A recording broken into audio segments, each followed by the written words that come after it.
اسی طریقے سے میدان محشر کا معاملہ ہے، وہاں پر سب کو جمع ہونا ہے، پل صراط کے اوپر سے گزرنا ہے۔ پل صراط کی کیفیت یہ ہے ادق من الشعر،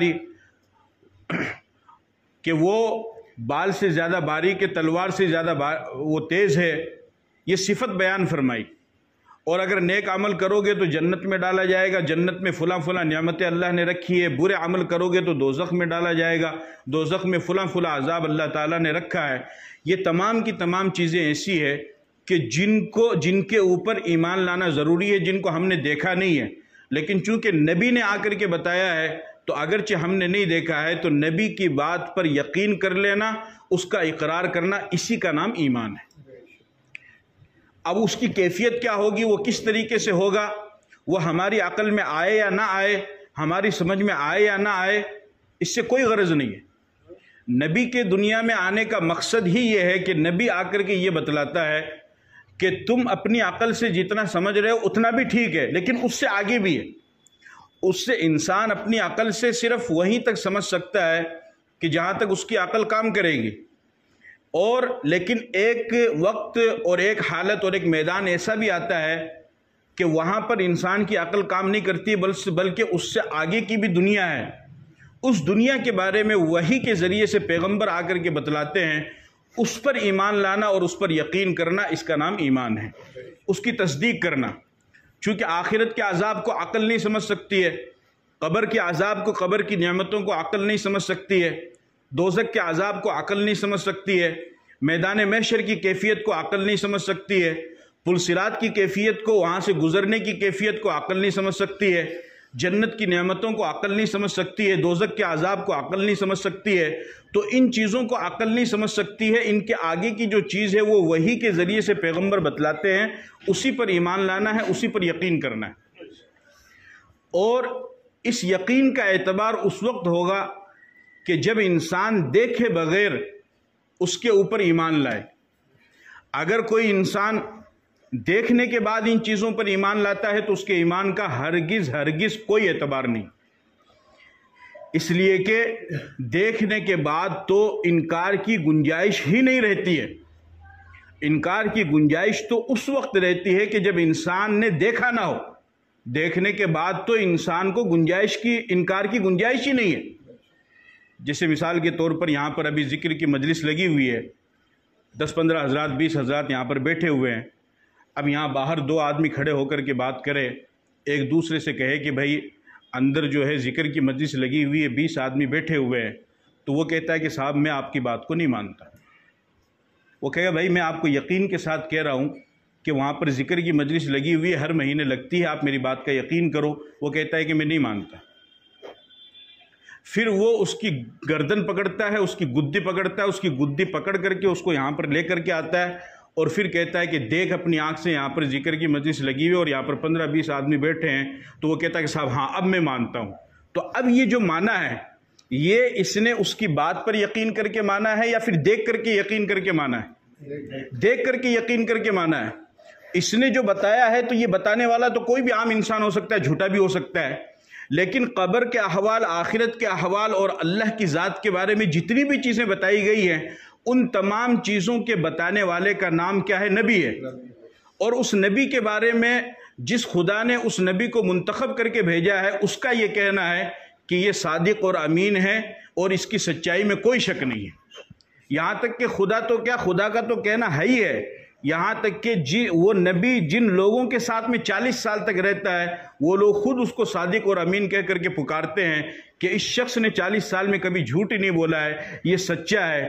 تو جب اس بات کا یہ بات طے ہو گئی کہ جس نبی نے آ کر کے خبر دی ہے، جو آخرت کے بارے میں بتا رہا ہے، وہ سچا ہے، تو پھر دنیا میں رہنے والے ہر انسان کا یہ فرض ہے کہ وہ اس خدا کے بھیجے ہوئے پیغمبر کی بات کو مانے اور اس کی تصدیق کرے۔ اسی کا نام ایمان ہے۔ اگر اس کی بات کو مان کر کے اس کی تصدیق کر لیتا ہے تو یہ مومن ہے، مسلم ہے۔ اگر اس کی بات کو نہیں مانتا ہے اور اپنی عقل کو لڑاتا ہے، پھر موت کا پنجہ، ملک الموت اس کے اوپر پنجہ گاڑتا ہے اور اس پر موت وار کرتی ہے، اور آخرت کے احوال اس کے سامنے آتے ہیں اور موت کا منظر اس کے سامنے آتا ہے، اس کے بعد میں آخرت کے احوال کو دیکھ کر کے اگر کوئی انسان کلمہ پڑھتا ہے، ایمان لاتا ہے، تو اب اس کے ایمان کا کوئی اعتبار نہیں۔ فَلَمْ يَكُ يَنْفَعُهُمْ إِيمَانُهُمْ لَمَّا رَأَوْا بَأْسَنَا۔ قرآن میں اللہ فرماتے ہیں کہ جب تم یعنی ہمارے عذاب کو دیکھنے کے بعد اگر کوئی ایمان لاتا ہے تو اس کے ایمان کا کوئی اعتبار نہیں ہے، اس وجہ سے کہ اب یہ جو ایمان لا رہا ہے تو یہ نبی کی بات کو مان کر کے نہیں، بلکہ موت کے منظر اور آخرت کے عذاب کو دیکھ کر کے ایمان لا رہا ہے، اور آخرت کے عذاب کو دیکھ کر ایمان جو لائے گا اس کے ایمان کا کوئی اعتبار۔ کس کے ایمان کا اعتبار ہوگا؟ کہ جو آخرت کے عذاب کو دیکھے یا نہ دیکھے لیکن نبی کی بات کو مان کر کے اس کے اوپر ایمان لائے، اس کی تصدیق کرے، اس کا اقرار کرے، اس کے ایمان کا اعتبار ہوگا۔ یہ تو بہت معمولی چیز ہے۔ قرآن کریم میں تو اللہ تعالیٰ نے یہاں تک ارشاد فرمایا ان الذین کفروا وماتوا وهم کفار فلن يقبل من احدهم ملء الارض ذهبا ولو افتدى به، کہ کل قیامت کے دن اگر کوئی غیر ایمان والا وہ اللہ سے یوں کہے کہ اللہ زمین سے لے کر کے آسمان تک پورا کا پورا میں سونے اور چاندی سے بھر دوں، پہلی بات تو یہ ممکن نہیں ہے، لیکن پھر بھی فرض کر لو محال مثال کے طور پر اگر ایسا وہ کہے، اس کے باوجود بھی اللہ تعالیٰ اس کی بات کو قبول نہیں فرمائیں گے اور اس کو ایمان کی دولت نہیں دیں گے، اور اس کے باوجود بھی وہ جنت میں داخل نہیں ہو پائے گا۔ اب یہ جو اتنا سارا سونا چاندی دے رہا ہے اور اللہ سے صرف ہلکا سا ایمان مانگ رہا ہے، کلمہ مانگ رہا ہے، اس کے باوجود بھی اتنا بڑا خزانہ ہونے کے باوجود، ساتوں زمین و آسمان بھر کر کے اتنا بڑا خزانہ ہونے کے باوجود بھی اللہ تعالیٰ اس کو ایمان نہیں دے رہے۔ کیوں؟ اس وجہ سے کہ اب یہ جو ایمان لا رہا ہے تو یہ آخرت کے احوال کو دیکھ کر کے ایمان لا رہا ہے، تو اب اس کے ایمان کا کوئی اعتبار نہیں۔ اب ساتوں زمین آسمان کیا 14 زمین و آسمان بھر دے تب بھی کچھ فرق نہیں پڑے گا، اس لیے کہ اعتبار ایمان کا اس وقت ہوگا کہ جب نبی کی بات کو یقین کرتا، اور نبی کی بات پر اس کو دنیا میں یقین کرنا تھا، مرنے کے بعد یقین نہیں کرنا تھا۔ دیکھنے کے بعد کا کوئی اعتبار نہیں ہے۔ دیکھنے کے بعد تو جیسا کہ میں نے عرض کیا کہ انکار کی گنجائش ہی نہیں رہتی ہے۔ اصل تو یقین اور ایمان اس وقت کہلاتا ہے کہ جب غائبانہ تصدیق کی جائے، دیکھنے کے بعد کہ کوئی انکار کی گنجائش ہی نہیں رہے گی۔ چنانچہ ایک بہت بڑا بادشاہ گزرا ہے، ہارون رشید، بہت بڑا بادشاہ، بہت بڑی سلطنت اللہ نے اس کو عطا فرمائی۔ اتنی بڑی سلطنت اللہ نے اس کو دی کہ ایک مرتبہ اس کی حکومت میں بادل ہوئے لیکن برسات نہیں ہوئی، تو ہارون رشید نے اس بادل کو مخاطب ہو کر کے کہا کہ اے بادل تو کہیں پر بھی جا کر کے برس جا، تیری زمین کا ٹیکس تو میرے پاس ہی آ کر کے جمع ہوگا۔ یعنی اتنی لمبی چوڑی اس کی حکومت تھی کہ تو کہیں بھی برسا دے، برسانے کے بعد میں جب زمین میں فصل اگے گی تو فصل کی جو زکوٰۃ نکالی جاتی ہے، جو عشر نکالا جاتا ہے، جو ٹیکس ادا کیا جاتا ہے، اس نے کہا کہ میرے پاس ہی آئے گا، تو چاہے یہاں برس چاہے کسی بھی کونے میں جا کے برس۔ بہت لمبی چوڑی حکومت اللہ نے اس کو دی۔ اس کی بیوی زبیدہ، وہ بھی بہت اللہ والی نیک اور بزرگ خاتون تھی، بہت بزرگ خاتون، یہاں تک کہ علماء نے کتابوں میں لکھا ہے کہ ہزاروں کی تعداد میں ملکہ زبیدہ کے گھر میں عورتیں ہمیشہ قرآن کریم کی تلاوت میں مشغول رہتی تھی، ہزاروں کی تعداد میں، ہر وقت قرآن کی تلاوت چلتی رہتی تھی، ہر وقت۔ ملکہ زبیدہ نے نہر زبیدہ بنائی۔ حاجیوں کو پریشانی ہوتی تھی، حج کرنے کے لیے جاتے تھے، پانی کا انتظام نہیں تھا، تو کسی نے شکایت کی تو اس نے نہر زبیدہ بنائی، اور لاکھوں کی تعداد میں اس کا خرچہ آیا اس زمانے میں، لاکھوں کی تعداد میں۔ جب اس کو تیار کر کے، اس کو بنا کر کے، اس کا پورا بجٹ سامنے آیا، اس بجٹ کو ایک کاپی میں لکھ کر کے مستری نے اور انجینئر نے اس کے زبیدہ کے حوالے کیا، تو اس نے اس کو دیکھا بھی نہیں، اس کو سمندر میں ڈال دیا اور کہا کہ اس کو دیکھنے کے لیے میں نے یہ کام نہیں کروایا، میں تو اللہ کی رضا کے لیے میں نے کروایا۔ اتنی نیک خاتون، ہمیشہ اس کے گھر میں تقریباً 100 عورتیں ایسی تھی جن کو یہ حکم تھا کہ تم محل میں بس تلاوت کرتی رہو۔ تو ہارون رشید بادشاہ اور اس کی بیوی زبیدہ دونوں گزر رہے ہیں، رستے میں ایک بہت بڑے اللہ والے تھے، مجذوب قسم کے تھے، شاہ بہلول رحمت اللہ علیہ۔ تو اللہ والوں کا نظام بھی کچھ الگ ہوتا ہے، ان کی زبان پر اللہ تعالیٰ اپنی بات کو جاری فرماتے ہیں، اور اللہ تعالیٰ بعض اوقات ان کو الہام بھی فرماتے ہیں۔ اور وہ جو بات کہتے ہیں وہ اللہ کی طرف سے گویا کہ ایک اشارہ ہوتا ہے. اگر صحیح معنی میں وہ بزرگ ہے تو، اور اگر کوئی ویسے زمین آسمان کی کلابے ملا تو اس کا تو کوئی اعتبار نہیں ہے، وہ تو جھوٹ ہے، وہ تو پاکھنڈ ہے، وہ تو اور گناہ ہے، اس کا کوئی اعتبار نہیں اگر صحیح معنی میں. چنانچہ 3 شخص ایک اللہ والے کے پاس میں آئے، بزرگ کے پاس میں. جب وہ رخصت ہونے لگے تو انہوں نے فرمایا کہ حضرت کوئی نصیحت کر دیجیے. حضرت نے فرمایا کہ بس ہاتھی کا گوشت مت کھانا، ہاتھی کے بچے کا گوشت مت کھانا. ان کا حضرت آپ بھی عجیب بات کر رہے ہو، ہم کوئی اتنے بھی جاہل نہیں، آپ کی خانقاہ میں آئے ہیں، آپ سے بیعت ہوئے، آپ کے مرید ہوئے ہیں، ہمیں یہ بھی نہیں معلوم کہ ہاتھی حرام ہے، اس کا گوشت حرام ہے، ہم کیسے کھائیں؟ کہا بس اس وقت تو اللہ نے یہی بات ذہن میں ڈالی ہے، باقی تم دیکھ لو. کہا ٹھیک ہے. چلے وہاں سے رستہ بھٹکے جنگل میں پہنچے. بہت سخت قسم کی بھوک لگی. ہاتھی کا بچہ آیا، بھوک کی وجہ سے انہوں نے اس کو ذبح کیا، اس کا گوشت کھایا. تو 2 نے کھایا، ایک نے منع کر دیا کہ بھئی حضرت نے منع کیا، میں تو نہیں کھاؤں گا. کھایا. آپ کو پتہ کھانا کھانے کے بعد پھر انسان کو نیند آتی، خاص طور پہ جب وہ تھکا ہوا ہو. سو گئے. ہتھنی اپنے بچے کو تلاش کرتے ہوئے آئی، اس نے سونگا اور وہیں پر دونوں کو چیر کر کے رکھ دیا. اور جو تیسرے بندے نے نہیں کھایا، اس کے منہ سے اس چیز گوشت کی خوشبو نہیں آئی تو اس نے اس کو وہیں پر چھوڑ دیا. بتاؤ یعنی کہاں سے کہاں نظام ملا، اور اللہ تعالیٰ نے اپنے ولی اور بندے کے دل میں کتنی اہم بات ڈالی کہ انسان سوچ بھی نہیں سکتا ہے. بہرحال تو وہاں پر وہ اللہ والے تھے مجذوب دانا بہلول رحمۃ اللہ علیہ، بہت اچھے آدمی تھے اور بہت بزرگ تھے. ان کو ہارون رشید نے ایک موقع پر ایک چھڑی دی اور فرمایا کہ میری حکومت میں تمہیں جو سب سے زیادہ بیوقوف نظر آئے اس کو یہ چھڑی دے دینا. ان کا ٹھیک ہے. ہارون رشید کے جب انتقال کا وقت قریب آیا تو دانا بہلول رحمۃ اللہ علیہ اس چھڑی کو لے کر کے آئے اور فرمایا کہ حضرت کیا حال ہے بادشاہ سلامت؟ کہا کہ حال تو بس ٹھیک ہے. کہا پھر؟ بولا بس آخری وقت ہے، آگے کی تیاری ہے، پتہ نہیں کیا ہوگا نہیں ہوگا. انہوں نے فرمایا کہ جب آپ دنیا میں کہیں کا سفر کرتے تھے تو آگے کا لائحہ عمل تیار کرتے تھے یا نہیں کرتے تھے؟ کہا بالکل تیار کرتا تھا. وہاں کا پورا انتظام، رستے کی دیکھ بھال، فوجیوں کو پہلے سے بھیجنا، سب کو ٹریننگ دینا اور پہلے سے رستہ کلیئر کر لینا کہ بادشاہ سلامت کی سواری آ رہی ہے، پورا کام. فرمایا کہ آپ آخرت کی طرف جا رہے ہیں، آپ نے اس کے لیے کوئی تیاری نہیں کی ہے. اور وہ چھڑی لے کر کے ہارون رشید کو ہی پکڑا دیا کہ مجھے تو آپ سے زیادہ بیوقوف کوئی نظر نہیں آئے.